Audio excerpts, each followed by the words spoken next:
Hi everyone. तो देख लेते हैं किस तरीके का डेटा है हुआ है 17 अप्रैल के लिए सारे प्लेयर्स का। सबसे पहले देखिए रिटेलर्स का डेटा देखते हैं। तो यहाँ पे हमें बुलिशनेस दिखाई दे रही है, ठीक है, फ्यूचर्स में भी और ऑप्शंस में, दोनों के अंदर। तो ऑप्शंस में इन्होंने किया क्या है, 3,04,000 कॉन्ट्रैक्ट्स पुट शॉर्ट के बनाए हैं। उसके अगेंस्ट में पुट बाइंग करी है सिर्फ 2,05,000 कॉन्ट्रैक्ट्स की। तो ओवरऑल पुट शॉर्ट में है, यानी पुट राइटिंग करके जा रहे हैं। कॉल शॉर्ट करे हैं 5,07,000 कॉन्ट्रैक्ट्स और उसके अगेंस्ट में कॉल बाइंग काफ़ी करी है 6,37,000 कॉन्ट्रैक्ट्स, ठीक है। तो नेट बेसिस पे कॉल बाय और पुट शॉर्ट में है, तो एक्सपेक्ट कर रहे हैं मार्केट ऊपर की साइड में जा सकता है यहाँ से। फ्यूचर्स में भी लॉन्ग साइड की पोजीशन ज़्यादा ऐड करी हैं as compare to short side की पोजीशन, तो बायस इनका अप साइड का ही है। टीआईआईज ने आज इक्विटी में 3,756 करोड़ की सेलिंग करी है। फ्यूचर्स में लॉन्ग साइड के 2,000 कॉन्ट्रैक्ट्स क्लोज किए हैं, शॉर्ट साइड के 359 कॉन्ट्रैक्ट्स ऐड किए हैं। एफआईआईज ने इक्विटी में 1,070 करोड़ के आसपास की बाइंग करी है आज। प्लस आप इनका डेटा देखेंगे तो हमें दिख रहा है कि बियरिशनेस इनकी बड़ी है ऑप्शंस के अंदर, राइट। 4,90,000 नेगेटिव थी पोजीशन, वहाँ से 5,86,000 नेगेटिव पे पहुँच गई है। किया क्या है, 16,500 कॉन्ट्रैक्ट्स पुट शॉर्ट के बनाए हैं। उसके अगेंस्ट में पुट बाइंग काफ़ी करी है, ऑलमोस्ट 62,000 कॉन्ट्रैक्ट्स की। तो ओवरऑल पुट बाय में बैठे हैं। प्लस कॉल शॉर्ट करे हैं 70,000, उसके अगेंस्ट में कॉल बाइंग करी है सिर्फ ऑलमोस्ट 20,000 की। तो call writing plus put buying में बैठे हुए हैं, तो ये रिटेलर से उल्टे बैठे हैं। एक्सपेक्टेशन इनकी क्या है कि मार्केट नीचे की साइड में जा सकता है। इसके बाद अगर हम प्रोप्राइटरी डेस्क का डेटा देखते हैं तो इनका डेटा भी हमें बियरिश होता हुआ दिख रहा है पिछले दिन से, अगर आप कंपेयर करोगे। किया क्या है, इन्होंने 73,000 कॉन्ट्रैक्ट्स पुट शॉर्ट के बनाए हैं। उसके अगेंस्ट में पुट बाइंग काफ़ी करी है 1,24,000 कॉन्ट्रैक्ट्स की, ठीक है। तो एक्सपेक्टेशन तो यही है कि नीचे की तरफ जाएगा, पुट बाय करके गए हैं। कॉल शॉर्ट करे हैं 2,23,000 कॉन्ट्रैक्ट्स और उसके अगेंस्ट में कॉल बाइंग करी है सिर्फ 1,44,000 कॉन्ट्रैक्ट्स की। तो overall call writing plus put buying में है, तो एक्सपेक्टेशन इनकी भी है कि मार्केट नीचे की साइड जा सकता है फर्दर। अभी निफ्टी की ऑप्शन चेन देख के चलते हैं तो पीसीआर चल रहा है 0.87 पे, तो 1 से कम चल रहा है, बियरिश टेरिटरी में आ गया है। हमें दिख रहा है एट द मनी के आसपास पुट राइटर्स ने अपनी पोजीशंस क्लोज करी हैं। कॉल राइटर्स की पोजीशंस 24,400 पे तो मैक्सिमम है, और उसके अलावा 350 300 के आसपास पे भी पोजीशंस बनी है। तो अब कॉल राइटिंग की पोजीशन जैसा कि हम देख रहे हैं कि प्रोप्राइटरी डेस्क और एफआईआईज वगैरह ने की है, तो मोस्टली उन्होंने इसी जगह 24,300 400 वाले जोन पे राइटिंग करी होगी। तो अब मार्केट आइडियली जब 350 वगैरह वाले लेवल्स के ऊपर कहीं निकलना शुरू करेगा या 400 के लेवल्स के ऊपर निकलना शुरू करेगा ना, तभी कुछ शॉर्ट कवरिंग वगैरह जनरेट होने के चांसेस हैं। अदरवाइज मार्केट थोड़ा सेल ऑन राइज का रह सकता है, जब तक मार्केट आज की कैंडल जो उसने बनाई है ना उसका हाई ब्रेक नहीं करता जब तक। ऑल्दो इन द मनी के अंदर हमें कोई बहुत एग्रेसिव पोजीशंस नहीं दिखाई दे रही। इन द मनी के अंदर कॉल राइटर्स ने अपनी पोजीशंस ही क्लोज करी हैं। अब आज भी आप अगर देखोगे, इनिशियली मार्केट गैप अप करके खुला और पहले की 15 मिनट के कैंडल के बाद में मार्केट लगातार नेगेटिव ही रहा है, राइट। मैं आपको हमेशा बोलता हूँ इसीलिए कि कॉल राइटर्स पुट राइटर्स का आप ग्राफ देख के ही ट्रेड किया करो। हमें यहाँ पे दिख रहा है कि भाई कॉल राइटर्स मार्केट में ज़्यादा एग्रेसिव हो गए हैं as compare to put writers. तो उसमें कोई सेंस तो बनती नहीं कि आप लॉन्ग साइड की पोजीशंस बना के बैठे रहें, ठीक है। शॉर्ट साइड की आप बनाए ना बनाए वो बात अलग है, बट लॉन्ग साइड की पोजीशंस बना के अगर आप बैठे हैं तो आप गलती कर रहे हैं, ठीक है। तो इसलिए मैं आपको हमेशा बताता हूँ ये कॉल राइटर्स का ग्राफ, पुट राइटर्स का ग्राफ जो है इसको देखा कीजिए, थोड़ा बहुत आइडिया दे देता है आपको। तो इसी ग्राफ से आपको निफ्टी में भी हेल्प मिल जाती, मतलब सेंसेक्स में भी हेल्प मिल जाती इसी के थ्रू, कि भाई जब दिख रहा है हमें कि मार्केट के अंदर कॉल राइटर्स ज़्यादा एग्रेसिव हो रहे हैं, तो ऑब्वियसली आप लॉन्ग साइड की पोजीशंस के लिए कुछ नहीं देखते, शॉर्ट साइड के लिए ही देखते। भी अगर हम चार्ट्स पे देख लेते हैं तो डे चार्ट देख लेते हैं सबसे पहले निफ्टी का। आप देखिए यहाँ पे मार्केट ने एक रिजेक्शन बनाने की तो कोशिश करी है, ठीक है।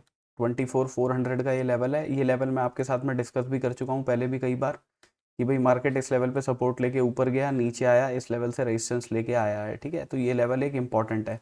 आज मार्केट इस लेवल पे पहुंचा और इस लेवल पे जाके मार्केट ने एक रिजेक्शन की कैंडल बनाई है। अब देखिए ये अगर कैंडल कुछ ऐसी ही बन जाती कि क्लोज भी इस लेवल के नीचे कर देती तो काफ़ी ज़्यादा बियरिश सिनेरियो दिख ही जाता कि मार्केट ने बियरिश एनगल्फिंग कैंडल बना दी। बट अभी भी सेफ साइड पे होने के लिए जब तक मार्केट ये 24,400 जो भी इस कैंडल का हाई है जब तक ब्रेक नहीं करता ना, तब तक बुलिश होने का कोई पॉइंट है नहीं, ठीक है। बुलिश होंगे अगर मार्केट इस लेवल के ऊपर निकलेगा और टारगेट्स फिर उनके इन वाले लेवल्स के आसपास तक के कहीं रहेंगे, विच इज़ 24,750 वगैरह के आसपास के लेवल्स निकल के आते हैं, ठीक है। तो 600 750 वगैरह वाला जोन आ जाता है इधर की साइड में, तो ये टारगेट्स होंगे उस केस में अगर मार्केट निकलता है। बट जब तक मार्केट इस लेवल के ऊपर नहीं निकल रहा है, क्लोजिंग नहीं दे रहा, तब तक कोई बुलिश होने का तो कोई सिनेरियो बनता नहीं है। हो सकता है मार्केट कल एक इनसाइड कैंडल बना दे इस कैंडल के बीच में, ठीक है, और उसके बाद में कुछ ब्रेकडाउन दिखाए या ब्रेकआउट वगैरह दिखाए। बट अब हमारे लिए आइडियली सिनेरियो तभी बनेगा नीचे की साइड देखने के लिए भी या ऊपर की साइड देखने के लिए भी, जब मार्केट इस कैंडल का या तो लो ब्रेक करे या इस कैंडल का हाई ब्रेक करे, ठीक है। लो अगर ब्रेक करता है इस वाली कैंडल का तो इन वाले सपोर्ट्स के आसपास आ सकता है जहाँ पे मार्केट ने थोड़ी कंसोलिडेशन दिखाई है, ठीक है। ऑलमोस्ट 24,000 का लेवल ब्रेक करके 23,950 के आसपास जो है वो सपोर्ट बनती है ऐसे सिनेरियो में। अभी करंटली अगर हम गिफ्ट निफ्टी देख लेते हैं तो 24,153 पे चल रहा है, हमारी क्लोजिंग 195 पे आई है, तो 40 पॉइंट के आसपास डाउन है। यूएस मार्केट देख लेते हैं तो 130 पॉइंट के आसपास डाउन है, तो ज़्यादा कुछ डाउन है नहीं अभी करंटली, ऑल्दो बीटीसी थोड़ा सा नेगेटिविटी दिखा रहा है, 1.5-2% के आसपास डाउन है। अभी देखिए अगर हम कल के लिए देख लेते हैं तो हमें क्या दिखाई दे रहा है यहाँ पे, प्राइस एक्शन की भी मार्केट इस तरीके से ऊपर गया है, ऐसे करके मार्केट नीचे की तरफ आया है, राइट। तो एक ये स्विंग है, मेजर स्विंग जो हमारे पास में अभी लगी हुई है, और उसके बीच में मार्केट यहाँ पे अभी एक लोअर हाई लगाने गया है और ये लेवल मार्केट सपोर्ट बना रहा था, तो इस लेवल के आसपास थोड़ा सा ऊपर गया और यहाँ से नेगेटिव पैटर्न ही बनाया है। अगर आप ये 3 कैंडल का पैटर्न देखोगे तो आपको बियरिश ही दिखाई देगा, है ना, इवनिंग स्टार का पैटर्न दिखाई देगा। तो जो बहुत ज़्यादा रिस्की ट्रेडर्स हैं वो तो अगर इस लेवल के ऊपर क्लोजिंग देता है 15 मिनट की तो ही बाइंग की अपॉर्चुनिटी देखें और उसके टारगेट्स रखें इस लेवल के, विच इज़ 24,336 के। बट अगर मार्केट इस लेवल के ऊपर भी नहीं जाता, ऊपर जाता है बट क्लोजिंग नहीं देता, विक बना के नीचे ही आ जाता है, तो शॉर्टिंग के लिए ही देखना ज़्यादा सही है। टारगेट 24,102 के रहेंगे पहले, जो आज के लोज लगे हैं, बिकॉज डे के चार्ट पे हमने देखा है कि अगर हमें डे के नीचे मार्केट निकलता है तब शॉर्टिंग के लिए देखेंगे तो 950 वगैरह वाले जोन के आसपास तक मार्केट आ सकता है। अगर मार्केट फ्लैट भी खुलता है तो इस लेवल का ऐसे लगा के शॉर्टिंग के लिए ही देखा जा सकता है। पहले टारगेट 24,102 के रहेंगे, मैक्सिमम क्वांटिटी यहीं बुक करेंगे, उसके बाद का जो लेवल है वो है 24,023 का, ठीक है। तीसरा लेवल जो निकल के आता है वो नीचे 23,950 का निकल के आता है, ये 948 वाला, बट मैक्सिमम क्वांटिटी आप इस लेवल पे ही बुक कीजिएगा। और सेफ ट्रेडर्स जो हैं वो तो देखिए अब बुलिशनेस जो देखेंगे ना वो इस कैंडल के ऊपर ही देखें, या तो आपको कल ही ग्राफ में पुट राइटर्स ज़्यादा एग्रेसिव होते हुए दिखाई दे जाएं मार्केट में as compare to call writers, तो बात अलग है, तब आप बुलिश अपॉर्चुनिटी देख सकते हो। अदरवाइज आइडियली इस लेवल के ऊपर ही बुलिश अपॉर्चुनिटी देखनी चाहिए और टारगेट्स उसके 24,530 तक के रहेंगे पहले। मैक्सिमम क्वांटिटी हम यही बुक करेंगे, फिर इसके ऊपर का लेवल तो वही है जो मैंने आपको बताया 700 के आसपास का, है ना, 650-700 के आसपास का।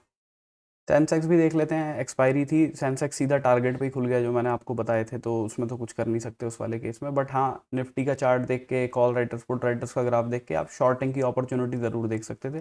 टारगेट्स मैंने आपको 77,847 तक के बताए थे।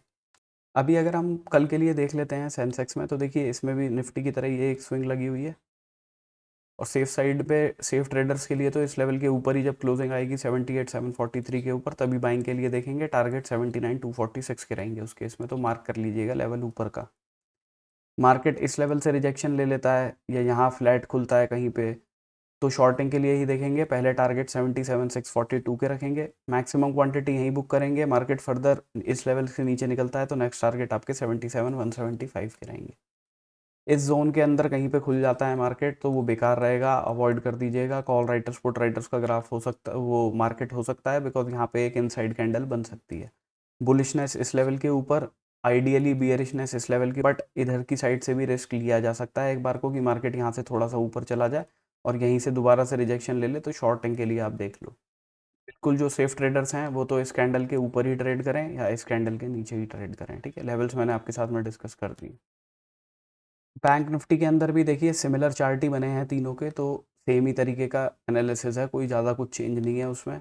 मार्केट इन लेवल्स के ऊपर जाता है, क्लोजिंग नहीं देता, विक बना के नीचे आ जाता है, तो हम शॉर्टिंग के लिए ही देखेंगे। टारगेट अपने 55,763 के रखेंगे, मैक्सिमम क्वांटिटी यहीं बुक करेंगे। इसके नीचे का लेवल जो है वो 55,451 का है। ये तो बिल्कुल नो ट्रेडिंग जोन है एक तरीके से। जब मार्केट अपने हाई को क्लोज करेगा 56,836 के ऊपर, जो आज की कैंडल है उसके हाई के ऊपर 15 मिनट की क्लोजिंग मिलेगी, तब बाइंग के लिए देख सकते हैं 57,120 के टारगेट रहेंगे।